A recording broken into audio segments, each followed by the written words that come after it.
Bonjour, bonsoir, que Dieu vous bénisse. Je suis dans 1 Corinthiens 9, le verset 27. La Bible dit « Mais je traite direment mon corps pour ne pas être rejeté après avoir prêché aux autres. » Dans d'autres versions, on dit « pour ne pas être disqualifié après avoir prêché aux autres. » Ici, dans ces versets, il s'agit de l'apôtre Paul qui dit qu'il traite son corps direment. Donc, autrement dit, l'apôtre Paul voulait dire il commence d'abord à être exigeant vis-à-vis de lui-même avant de l'être pour les autres. Donc, ce qu'il prêche, il commence d'abord à les vivre. Il se traite d'abord direment. Donc, ce qu'il prêche, il les vit d'abord avant de les prêcher aux autres. Donc, ce qui veut dire l'essentiel, ce n'est pas seulement être un prédicateur. L'essentiel, ce n'est pas seulement être un enfant de Dieu ou parler de Dieu. Mais c'est commencer d'abord à vivre ce que nous parlons, à vivre ce que nous prêchons. C'est de là que nous serons les vrais imitateurs de Christ et nous serons des modèles pour les autres plutôt.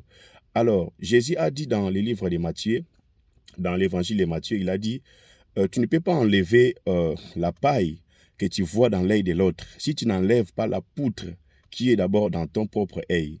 Alors, je voulais dire seulement ceci, nous sommes dans une génération où il y a trop de critiques, trop de condamnations. Tel est mauvais, tel a fait ceci, tel n'est pas bon, tel n'est pas bien. Tout ça, c'est bien, mais la plus grande question que nous devons nous poser, est-ce que ce que nous reprochons aux autres, nous ne reproduisons pas la même chose? Et raison pour laquelle que le Seigneur nous aide à être d'abord à être d'abord exigeant vis-à-vis de nous-mêmes, vis-à-vis de soi-même. Moi, je dis toujours, la première personne à qui nous devons être exigeants, c'est d'abord notre propre personne. C'est d'abord nous-mêmes, c'est d'abord toi-même. Tu dois être d'abord exigeant. La rigueur que tu exiges des autres, commencer d'abord à avoir la rigueur de soi-même. La rigueur sur toi-même. La discipline, tu ne peux pas faire ça, tu ne peux pas faire ceci, tu ne peux pas faire cela avant de l'exiger aux autres. Raison pour laquelle nous devons vivre ces choses nous-mêmes avant de l'être pour les autres. Et je voulais dire à quelqu'un, commençons d'abord à travailler notre propre cœur, à travailler notre cœur direment, et que la paix, et que l'amour, l'humilité, la patience soient d'abord développés en nous-mêmes avant de les demander aux autres.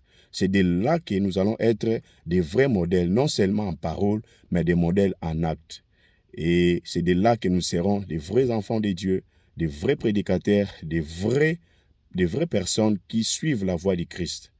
Bon week-end à tous, que le Seigneur vous bénisse.